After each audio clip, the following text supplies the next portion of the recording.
अस्मदाचार्यपर्यन्तां वन्दे गुरुपरम्परां श्रुतिस्मृतिपुराणानाम् आलयं करुणालयं नमामि भगवत्पादं शङ्करं लोकशङ्करं शङ्करं शङ्कराचार्यं केशवं बादरायणं सूत्रभाष्यकृतौ वन्दे भगवन्तौ पुनः पुनः।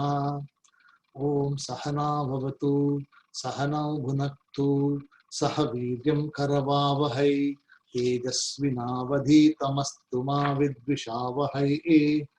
ओम शांति शांति शांति। ओम श्री परमात्मने नमः।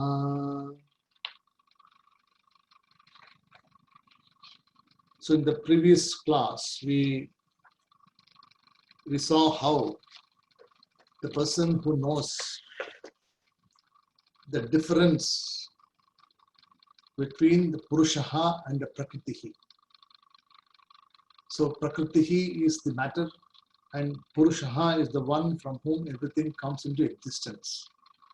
So the person who has got the knowledge of the truth of the Purushaha and also the knowledge of the manifest knowledge, which is the matter, the universe, along with the gunas, sahagunaha, along with the gunas, along with the attributes, understanding that the attributes are only belonging to the object and not the subject.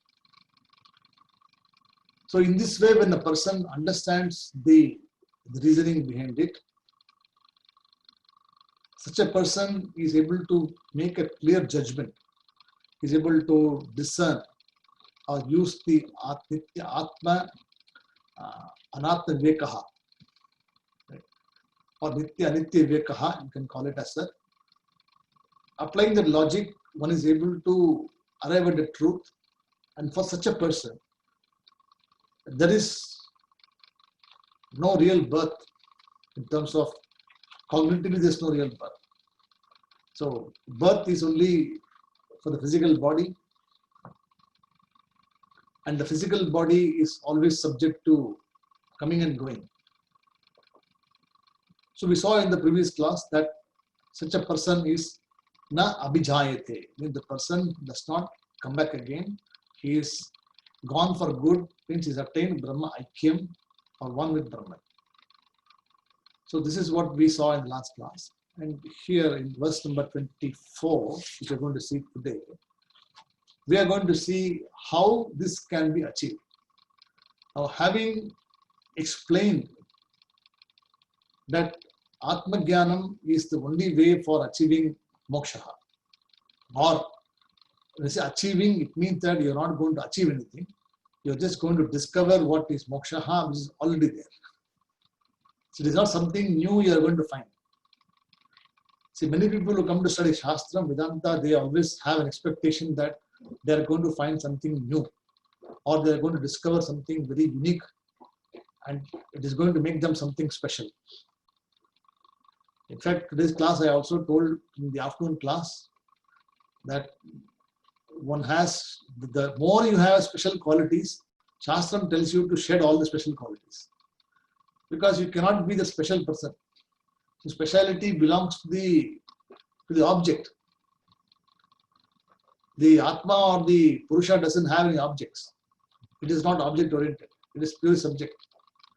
And the subject can never be the object, and the object can never be the subject also. So this we have seen. So that's what he says here. The person who knows the Purushaha and the Prakriti, and how the Prakriti is governed by the gunas. For such a person, he can clearly identify the difference, and he can resolve all these differences as mithya, as not absolutely true, and then he arrives at the Purushaha. And for such a person, he lives in that dream, or he lives in the vision for a very long time. For such a person, there is no rebirth, na abhijayate. Then now he talks about what are the methods by which one can pursue this knowledge. So for Atma Darshanaha, some methods are being prescribed. So let's read the verse 24, then we'll go through the meaning a little bit elaborately from other texts as well. Dhyanenatmani pashyanti, dhyanenatmani pashyanti, kechidatmanamatmana, kechidatmanamatmana, dhyanenatmani pashyanti, kechidatmanamatmana, anye sankhena yogena, karma yogena chapare. For the people who are just joined, we are in chapter 13 of the Bhagavad Gita, verse number 24. So, dhyanena. So the first word is dhyanena. So by dhyanam, or by the method of meditation or contemplation. So here the word is not meditation, dhyanam refers to contemplation. Traditionally, when the word, we have a section called Dhyana Yoga in chapter 6. The entire chapter dedicated for only dhyana. And there also, Krishna doesn't talk about dhyanam as an exercise. There also it talks about dhyanam as a contemplation. So by dhyanam or by contemplation, and how do you do it? You can actually do dhyanam in two ways. Either you can do in the mind,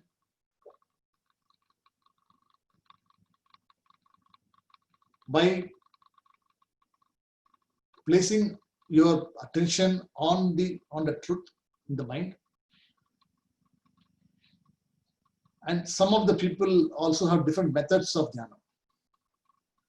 Some are more equipped to do dhyanam with objects which are outside of them. Example, if you have any particular devata or particular deity or particular Ishta devata you are having, with whom you have always been interacting in the form of prayers, worship, or some sort of a connection. So that particular image can also be focused as dhyana. So ultimately dhyanam means, dhyanena means, through contemplating or keeping the mind focused on a particular thing for a very long time, so that your mind does not wander here and there. See, the mind has got the tendency to wander, and it is something we have to be aware that it is the nature of the mind to wander. You cannot do anything to stop it. You cannot say that I will stop the mind from wandering, because it is not within your control to stop the mind, but it is definitely within your control to manage the mind. So that's why we always say that managing the mind is important, not stopping the mind. You cannot stop a vritti or a thought from coming to you, because they are just like, it's part of that. The mind is like this. The vrittis can come from any particular incident. It can be an incident happening just now. It can be something maybe last week. It can be yesterday's. It can be today. It can be even 20 years ago. Something would happen, and these things also come. You would not even imagine why these are coming to you. Sometimes you wonder, why is this thought coming to me? I never thought about it. There's always, see, vrittis always arise because of something which is already submerged in you in subconscious. It cannot just emerge out of nothing, because we don't have a philosophy of saying that from zero comes one. So there should be something for it to come something. So there should have been a cause, but you were unaware about the cause for which it was coming. So this is quite natural, and vrittis can come and thoughts can come and go. But they are all shanikam, they don't last for long. So understanding the thoughts as being very, it just comes and goes, it doesn't stay for a very long time unless you give importance to the thoughts. So we have seen before in the Karma Yoga section in chapter 3, in chapter 4, 5, 6, we have seen elaborately how the mind has to be controlled and what Karma Yoga means. We have seen that. But just to summarize or repeat, the Dhyanam mentioned here is that it has to be Atmani. Dhyanena Atmani means here, it means you will have to focus in the mind. Because Dhyanam has to be in the mind. And some people have a Dhyanam in different manner. So for Dhyanam also, one has to have a preparatory mind. So you should be prepared. You cannot sit in Dhyanam or you cannot just sit in meditation or anything just without preparation. One has to practice meditation for a lengthy period of time. And for that, one has to be a Karma Yogi initially. Karma Yoga teaches the philosophy of the Panchabuddhi, right? Where the person has got the different qualifications required. The adhikari is there. The required qualification required for Shama, Dhamma, Titiksha, Uparama, Samadhanaha, Vairagyam, all of them are being worked upon. Nobody has got the qualifications in full. So whenever you study anything, or even the experienced person also does not have all these things in full, but a person can manage. So when they say Vairagyam, it means that you have dispassion. But you do not have total dispassion. You have dispassion towards those things which can cause problem for you. So you become dispassionate towards that. So you identify those things which can cause you pain and which can cause you, discomfort, and you become dispassionate towards it, saying that these objects or these things are not really required for me and I want to seek happiness. So you become dispassionate towards those things. So you no longer are bothered by those things which is happening around you. You have an objective view about it. The same way, Titiksha also, forbearance. Shama, Dhamma, all these qualities which are required for a mumukshu are being worked upon. So that's why he says here, Atmanaha, when I say here, the word, it means the preparedness of the mind is important. So the mind has to be prepared in a particular manner. It's called Antakarana Shuddhihi. So Antakaranam means the Manaha, Buddhi, Chit, Ahankaraha. All four put together is called Antakaranam. So Karanam means instrument and Antaha means inner. So what is inner instrument? Is the mind. So the inner instrument has to be purified. How do you purify it? You cannot take a brush and clean. If outside is clean, is not very clean, you can use scrubbing brush, you can do whatever, you can do that. But how do you clean your mind? With a brush, you can't do it. So you'll have to do only by practice, by Karma Yoga, by a particular lifestyle, by living a life of Dharma. So some people, so Pashyanti Kechit means, so Pashyanti means see, and Kechit means some people see as focusing or withdrawing everything and focusing on this mind is a way of meditation. And some people, Sankhya Yogena, so there are other people also who follow Sankhya Yoga. So what is Sankhya Yoga? Sankhya means the philosophy of the self-inquiry or Atma Vicharaha.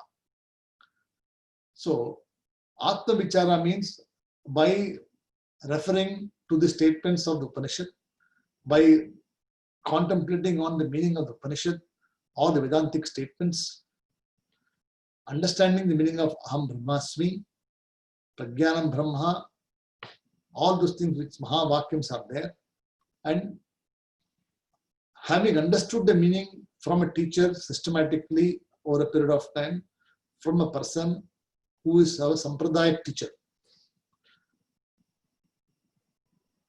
once the meaning understood, then some people Sankhya Yogena cha apare. So some people also follow Karma Yoga. So for the people who cannot follow Sankhya Yoga, because Sankhya Yoga is difficult.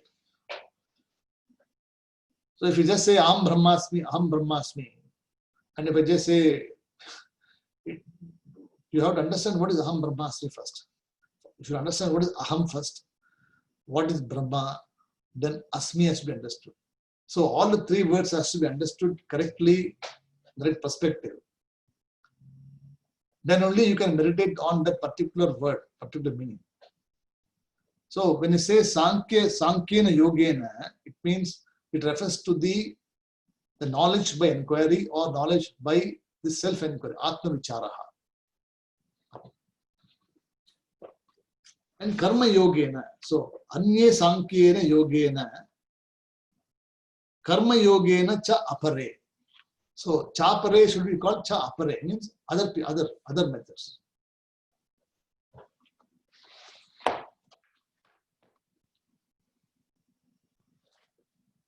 In chapter 2, for those people who have got book with you, chapter 2 in verse number 45, there's a reference given about the same method.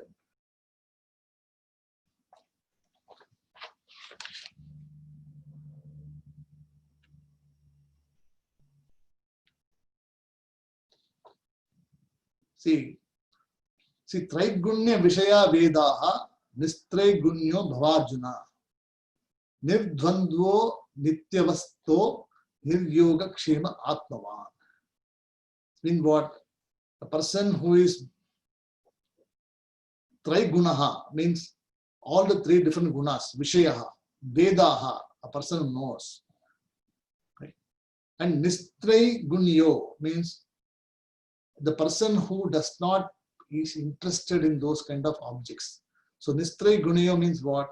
Who is not bothered or doesn't have a longing for those objects of knowledge.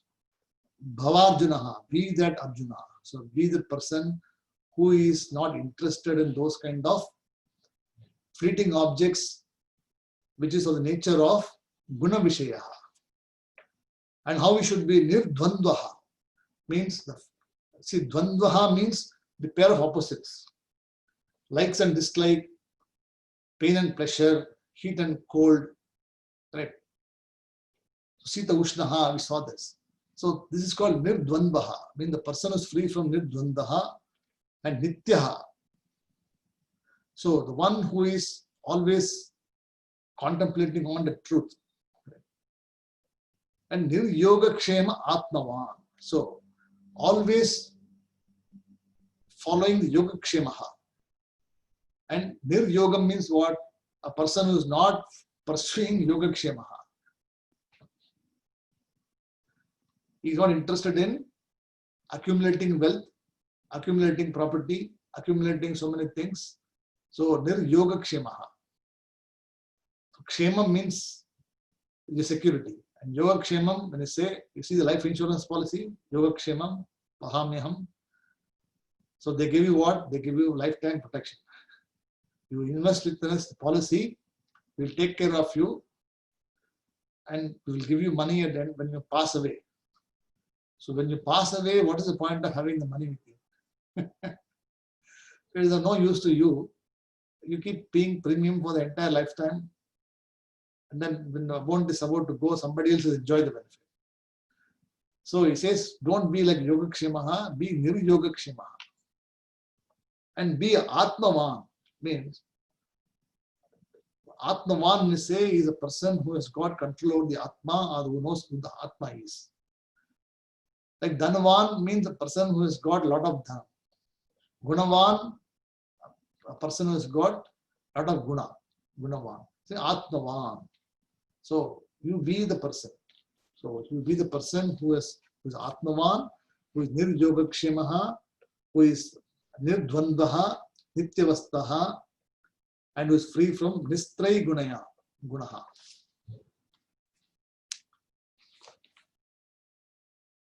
So this is what is required for a person who has to contemplate. So one has to leave those things which can be distracting. So dhyanet atmani pashyanti kechit atmanat atmanaha. So some people have a habit of meditating on the self or on in the mind itself. So when they start meditating, they first focus on an object, say Vishnu or Shiva or whatever it is there, or Dakshinamurti, whichever you object, Ishta Devata and God. After some time, the image gets transferred into the mind. Then in the mind it is being contemplated, and the image is with the person in the mind. So some people do this. Other people, they do meditation or do dhyanam based on the Mahavakyams, by Atma Vicharaha, by self-inquiry. So they understand Aham Brahmasmi, Aham Brahmasmi. So they have wedding. So they understand the meaning of that. They keep inquiring about this all the time. So the important statements of the Veda are being recollected, contemplated, and meditated. So this is another method. For the people who cannot do both, so who cannot meditate with the mind, closed mind, cannot meditate or do the contemplation on the Mahavakyam, for such a person, he says, Karma Yoga is prescribed. So what they do, they actually spend their time in doing activities as Arpanam to the Bhagavan. So Ishvara Arpana Buddhi, Prasada Buddhi, Swadhyaya Buddhi, Samatha Buddhi, Swadharma Buddhi. So Pancha Buddhis are there.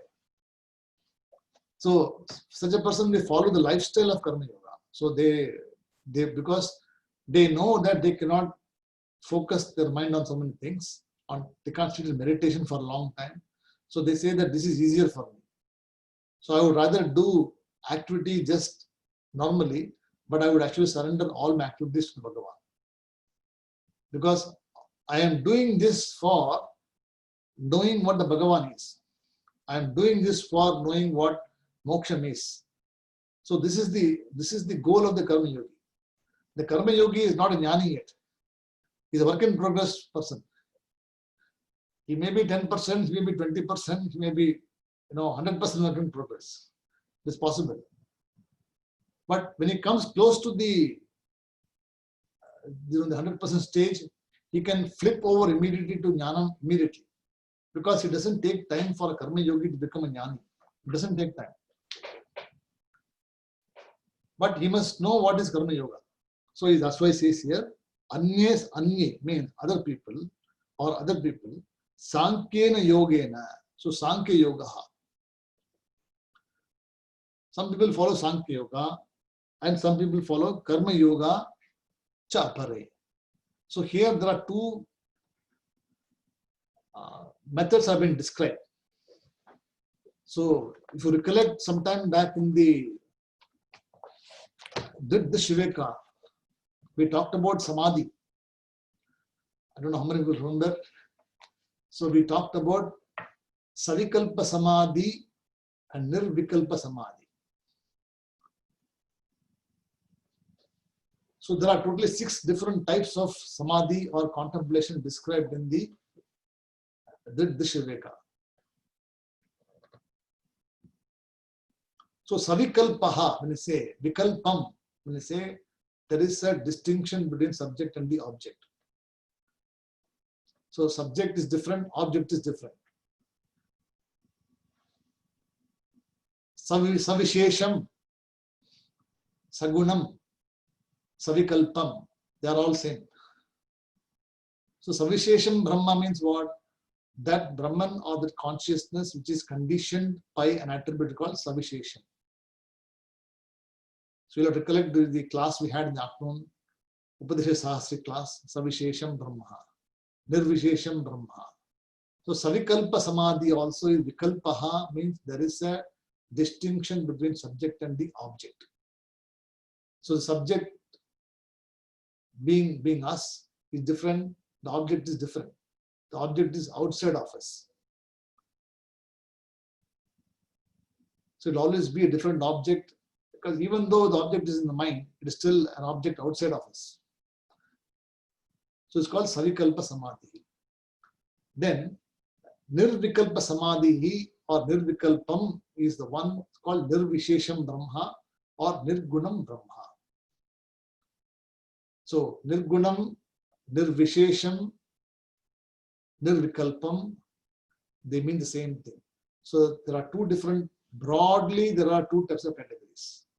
Savikalpa Samadhi or Savikalpa Dhyanam and Nirvikalpa Dhyanam. Then in Savikalpaha, we have two more types. Savikalpa Samadhi. One is called Drishya Anuvitta Savikalpa Samadhi. Drishya Anuvitta Savikalpa Samadhi. Or the one which is conditioned by what you see. So Drishyam Anuvitta Savikalpa Samadhi. That means an object of knowledge that is seen or experienced. So you have an experience of some unique happening. Let us say that you went to see some temple, you went there and some strange phenomenon occurred. Like, there was a time when I think I was in Africa or sometime, and there was this huge furor. All the roads in Nairobi was all full. People are flocking to temples left, right, center. And we had no idea what people are doing. Because there was some news or somebody was saying that this Ganapati was drinking milk. So whoever was offering milk to the Ganapati, the milk was emptied. So, and there's a big queue there. I don't know whether it's true or not because I was not there. But when I landed up there, I was actually trying to end up the queue or something like this.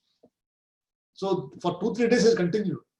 So people are flocking there, in queue and sitting there, and temple was overloaded. Because everybody was bringing different types of milk can, some with the can itself, some with different container, and the Ganapati was, drinking milk, etc. So it became a big incident.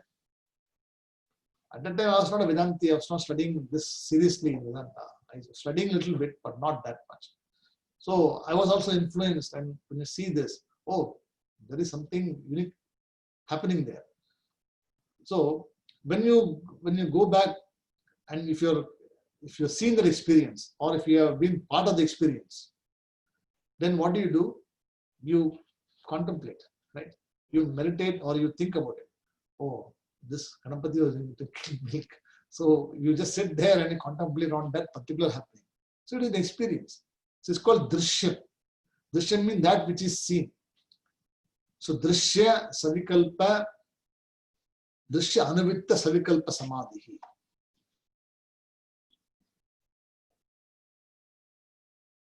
Then we have Shabdaha. Shabdaha Anuvitta Savikalpa Samadhi. So Shabdham means sound. So you are listening to some music, or if you are a music fan, or if you are a really ardent music fan, then you tend to listen to the music, or chanting, or some bhajan, or some kirtan. Then that becomes your method of meditating also. So there are some, see, it doesn't say in the Bhagavad Gita, okay, I'm giving you extra news, which is not in the text. So Drishya Anuvitta Savikalpa Samadhi means there are some people who have got easy, they can meditate on this way. They can focus on meditating by recollecting the experience what they have, recollecting what they have seen, and that becomes a method for contemplation. Then there are some who are called Shabdaha Anuvitta Savikalpa Samadhi. Those people who can meditate or can contemplate on the sound which is coming through. So you are hearing sounds, and the sound becomes a force or a method for contemplation. Right. So whichever method you follow. So it doesn't say that you must use only this method or that method. Because the Shastram does not say that you must only follow this method, otherwise it will all be waste. In fact, nothing is waste here. Whether you follow the method of, Drishya Savikalpa Samadhi or Shabda Samadhi or contemplation on the Savikalpa Samadhi at the mind itself and Nirvikal Samadhi, whichever works for you, you follow that for some time.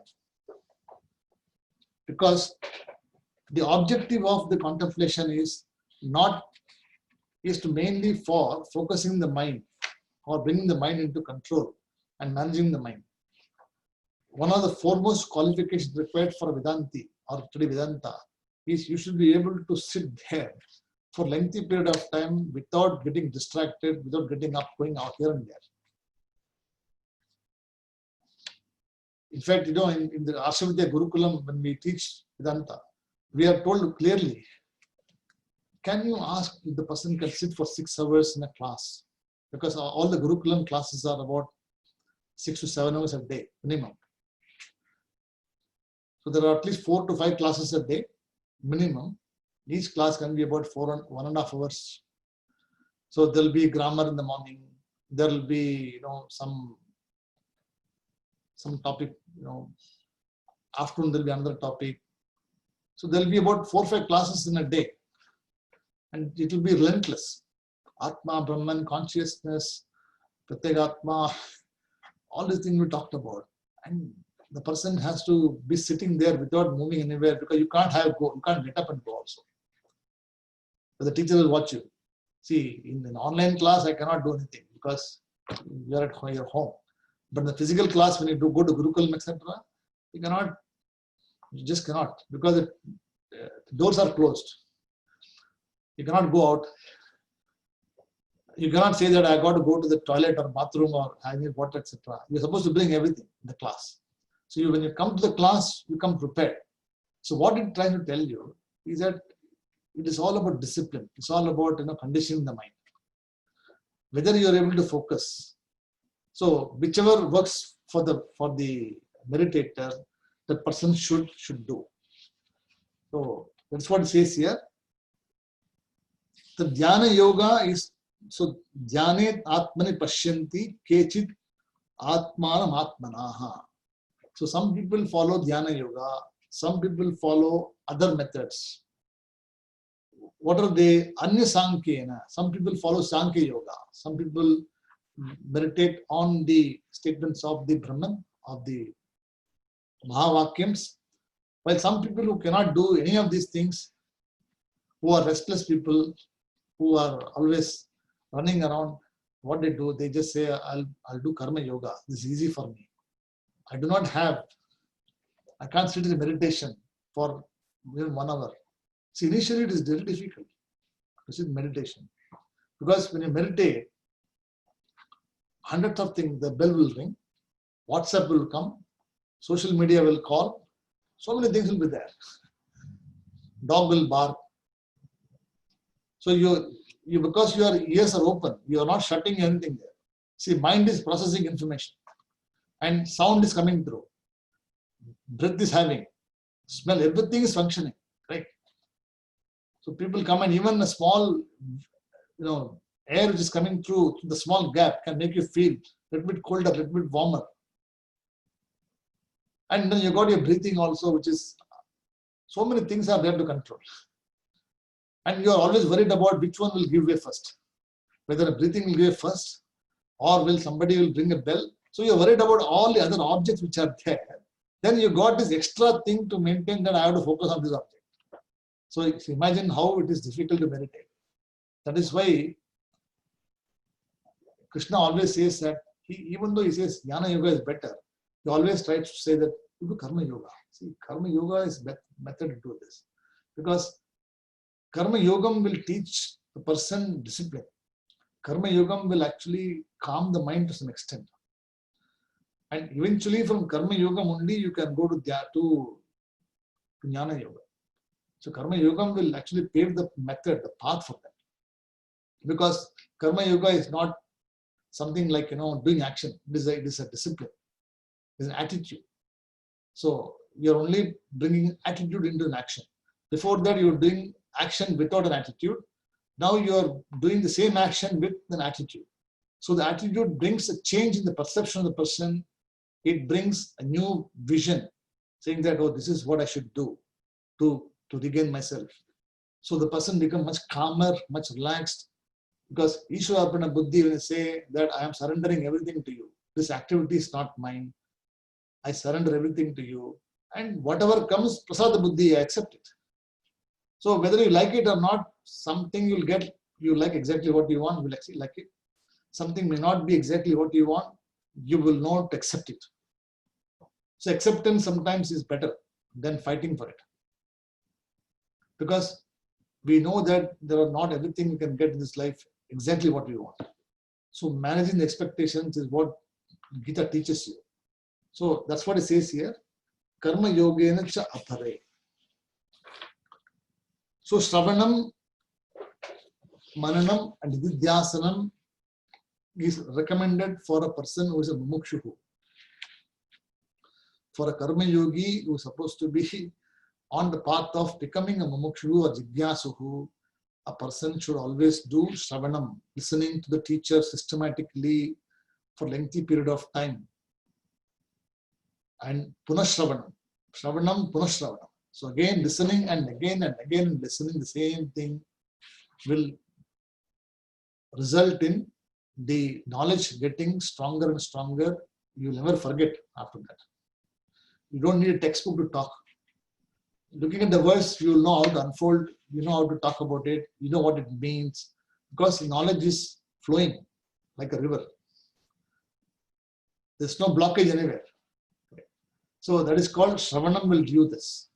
Then when you do Shravanam, when you listen to the teacher, there will be doubts coming there, because at the same time when you're listening, there is processing going on in the mind. The processing could be because there is already learned topics which you learned before. You come with a preconditioned mind sometimes. See, some people come with a preconditioned mind, and some people do not come with any condition at all. So for such people, it is easy to teach, because a person who doesn't know anything about Gita, a person who doesn't know anything about anything at all, he will be blank.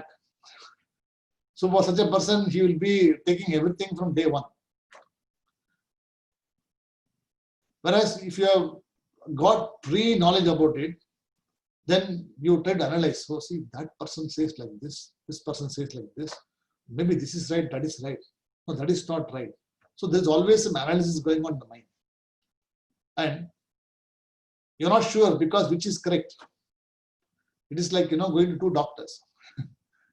You go to your family doctor and say you would have trust in the doctor, right? So you go to him and say that I've got a headache. I've got some serious headache. Then the doctor says, oh, you come to me, I'll take care of it. Nothing to worry about. He gives you the medicine, something. Then another person comes and tells you, see, it's better to take second opinion from the doctor. So don't just go to the doctor and take medicine. Go to the second doctor and see what he says. So you go second doctor. That fellow says that he's a useless, stupid fellow. He doesn't have any degree at all. So I don't know what he's trying to do there. So now you've got two opinions. And you do not know which one is the truth, because you yourself are not a jnani, number one. See, you are in the process of getting knowledge, and now you got two people giving you opinions. Then you decide which is correct. Or you have to stick to one person and then follow that for the lifetime, for some time. That is how the Shravanam works. See, Shravanam works by sticking to one particular teacher, method, and the systematic way of unfolding. Then that becomes your lifestyle, that becomes your way of understanding and assimilating things. Then Mananam happens. So Mananam, the doubts which are coming from Shravanam will be cleared by Punashravanam, by listening again. So it's like filtering. Finally, you're left with residue, little bit of residue there, which you chuck it away, not required. Now you're left with some handful of things to contemplate on which you will meditate on. So that is called nididhyasana. So now in that filtered knowledge which you got, or ready knowledge you got, you do not have any doubts anymore, because that is all confirmed. You have analyzed it, you have reprocessed it. See, it's like somebody says sugarcane. When you have a sugarcane in India, right? When you say, I want a glass of sugarcane, he will take one raw sugarcane from the side, and he will start the machine. He will put it once. Some juice will come out, a little bit. Then again he will fold it two, again push it in. More juice will come. Then 3 times, 4 times he will keep pushing. Finally it will be like a small straw. Sometimes I wonder whether hand will go inside this. He will fold it, twist like this, and finally put everything in there, taking the last juice out of that sugarcane. Finally the sugarcane which is there is of no use, because it has got no juice left in it. All the juices already come out, and you get clear juice which is sweet and enjoyable. So that is what is called nididhyasana. That is what you really have, which is ananda, sweet.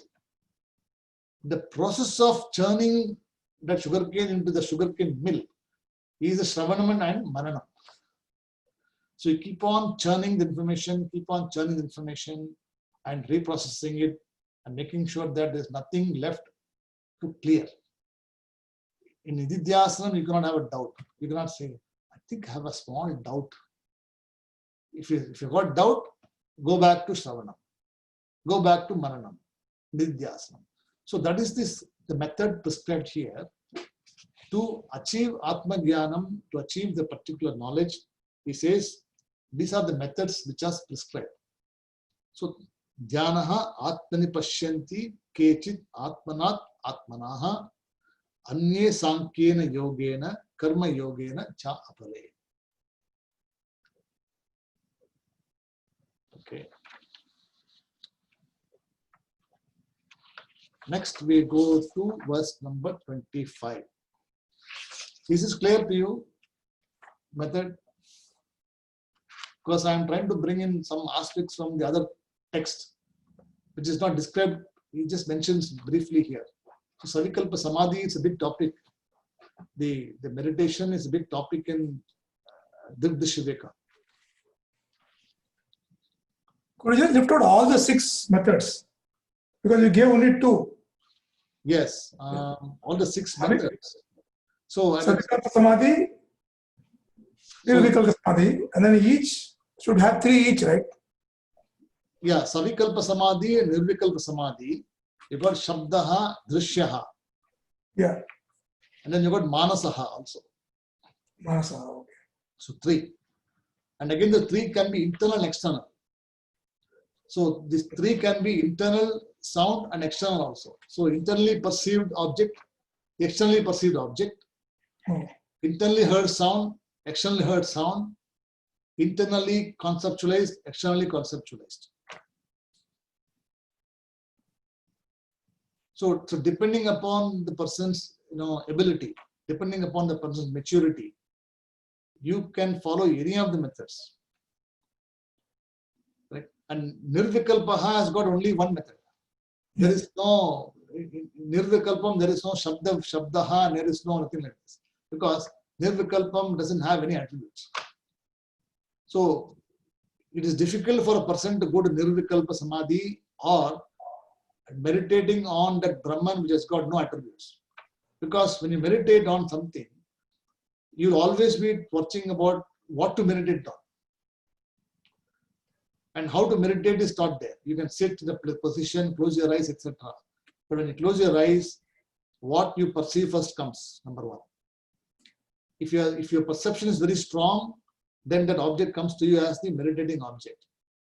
If you've not seen anything in the last 24 hours, you have been at home only, but listening to a lot of good music, etc., and something which you like, then that comes to your ears. You listen to that, correct? So when you're listening also, you are contemplating. You're sitting there. Some people put Sahasranama and they just sit there and just contemplate. 1 hour, they will just keep something going on. And they will sit there and meditate. For some people, Sahasranama will go on their mind. they will sit there, they'll keep chanting mentally Sahasranama. So this is also possible. So all the methods which are given, the 6 methods which are given are for the Savikalpa Anuvitta Samadhi. For Nirvikalpaha, there's only one method, which is you have to resolve all Savikalpaha and then come into Nirvikalpa. So you'll have to remove the external objects, you have to remove external sound, external focusing on the mind, internal focusing mind also has to be removed. Then finally you're left with what? No objects, no thoughts, and you're just with the clear, only with the Atma, with the mind. So that's called Nirvikalpa Samadhi. But it is difficult for people to follow. That's why he says here, some people follow this, some people follow this, some people follow Karma Yoga. So whichever method is suitable to you, you follow that, Arjuna. That's what it says here. Is it clear, Suresh? I made it clear? Yes. This is a revision of our old class. Yeah, but that was about 4 years ago. I have to see those notes once again. Because I happen to see, I don't happen to see the verse and say Dhyana Yogena and Cha Apare when say those things come. The different methods which one can contemplate. Okay. Now let's look at verse number 25.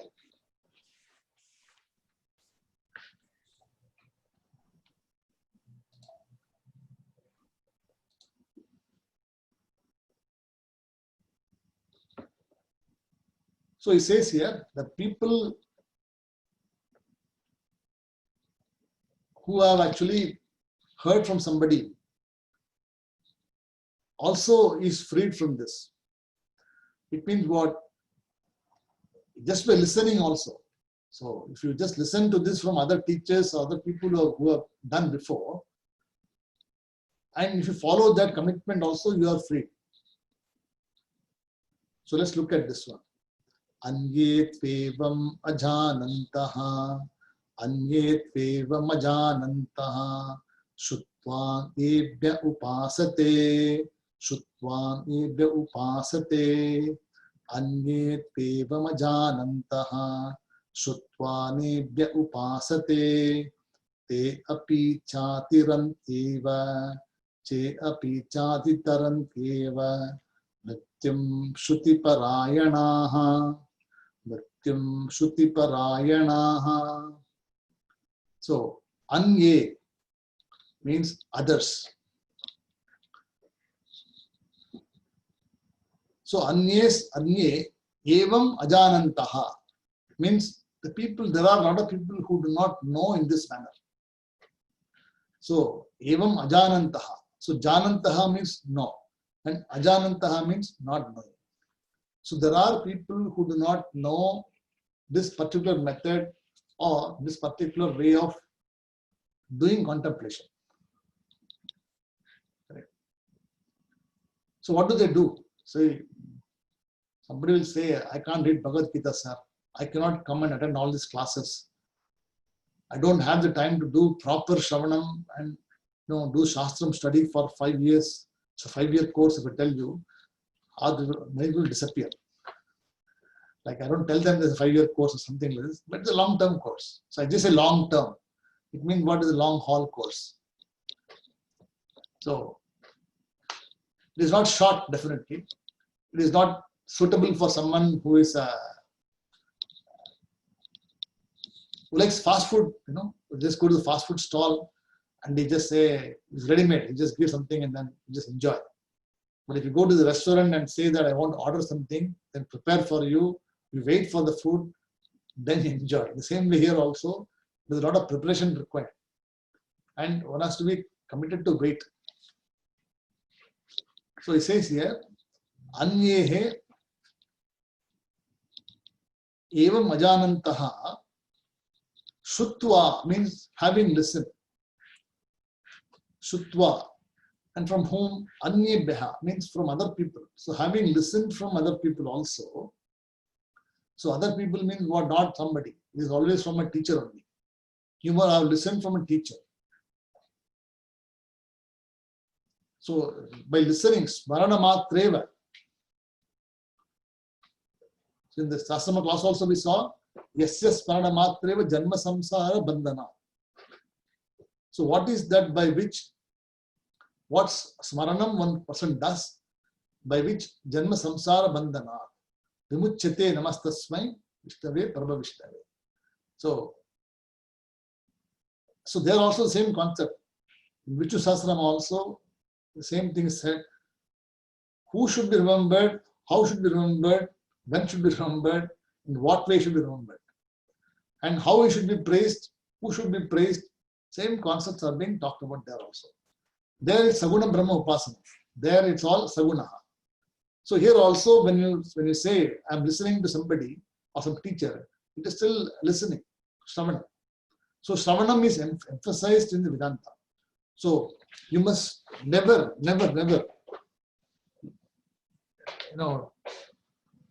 read Vedanta by yourself. In fact, Shastram prohibits, or our Parampara prohibits, or we tell that you just cannot take a book and just read on yourself and interpret and understand what it thinks. It is good that you have a book, etc., but still one has to follow the systematic method of teaching. Because the unfoldment can be different. Some of the words can mean different things. Some words need more emphasis, some needs more elaboration, which is not possible for a person to understand at that level. Also, if there are doubts, etc., you cannot ask the book, because the book cannot come back and talk to you. The CD also cannot come and talk to you. So you have to always have a teacher. Listen to a teacher first once or twice. After that, when you read the book, you will understand better. So that's what it says here, Sutva Anyebeha Upasate, means follow. Upasate means they follow the meditation. They follow the method of listening to the teacher, and they listen to some recordings or listen to a particular teacher in life.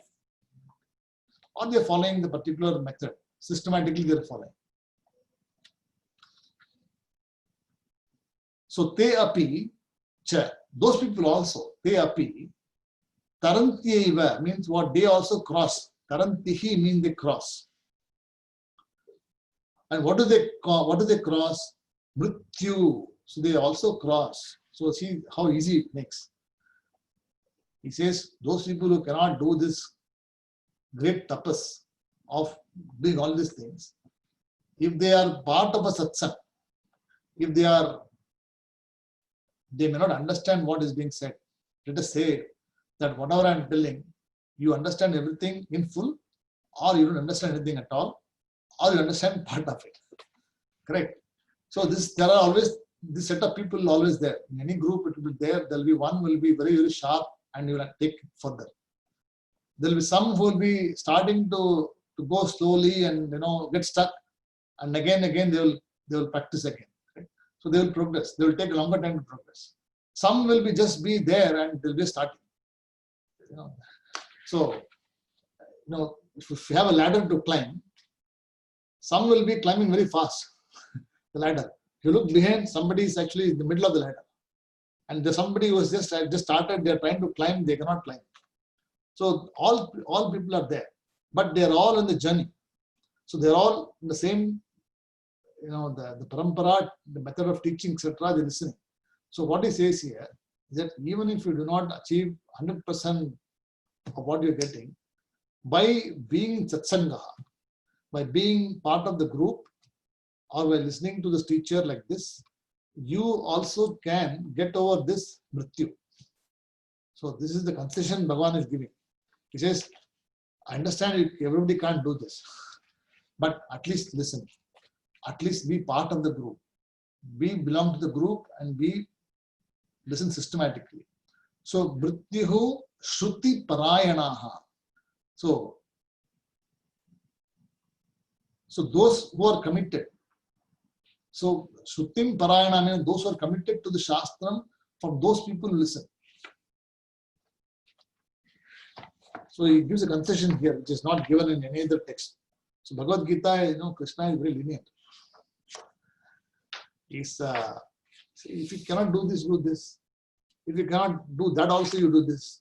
So he is very, very lenient. He says he understands people's commitments and responsibilities, and he is very, very down to earth. But what you must understand is not a shortcut. We must be prepared for that 100% jnana. Because if you achieve for 100%, you will at least get about 80%, 70%. So you will at least get somewhere there.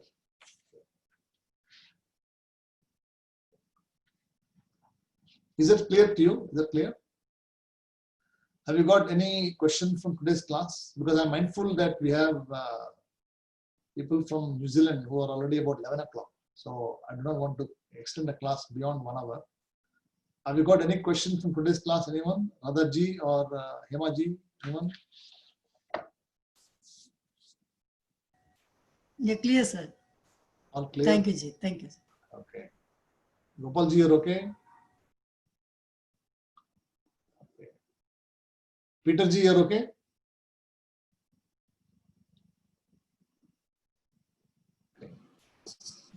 Could you elaborate a little bit upon the going beyond death? Going beyond where? In which one? In the last verse. Yes. Oh, Shruti Parayana, talking about this one. Mrityu, Shruti Parayana, this Yes. one. Yes. See, Mrityum, when you say here, this Mrityu talks about death. Right?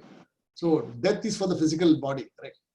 So, here, Krishna doesn't talk about death, the physical body. What it says here, that a person who listens to this particular Bhagavad Gita or the particular method of unfolding the truth, he also it's possible for a person to be free from the samsara. So Mrityuhu Shruti Parayana, we say here, Ayanam means the destination. And Parayanam means the final destination where one has to go.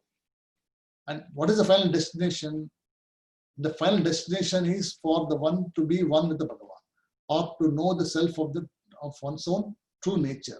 This is the final truth. So Mrityum Taranti Eva means this person also will be able to cross the samsara sagaraha, and Mrityuhu is the sagaraha. So Janma Maranaha is referred here. Right? And Taranti means the person can swim or the person can cross over this.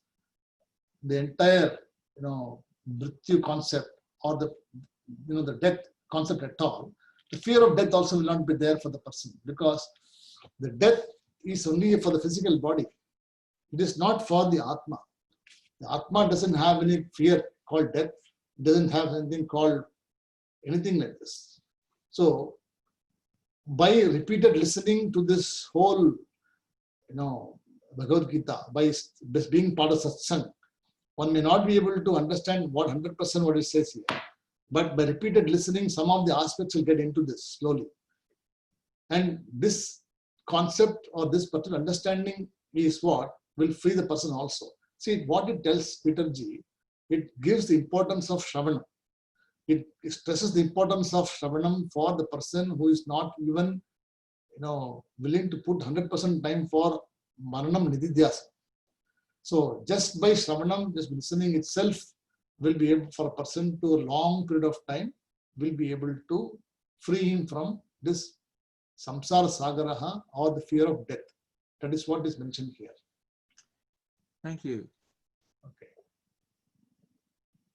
So Mrityu Shruti Parayana. So that's why we have Narayana when they say here, Narasya iti Ayanam Narayana. Or Naraha means the man or the human. And Ayanam, when you say the destination for every person is Narayana. So when you say Narayana, Narayana, when Narada comes and says, it means what? Hey Naraha, go to Narayana. Hey Naraha, go understand Narayana. So that is why Narayana, Narayana. When he says like this, Narayana, Narayana, we always see Narada Kalagam.